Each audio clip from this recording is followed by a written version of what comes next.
রহমত নিয়ে।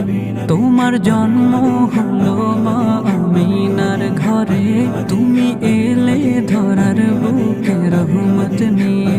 তোমার জন্য পাগল পাড়ায় দো জাহান, তোমার জন্য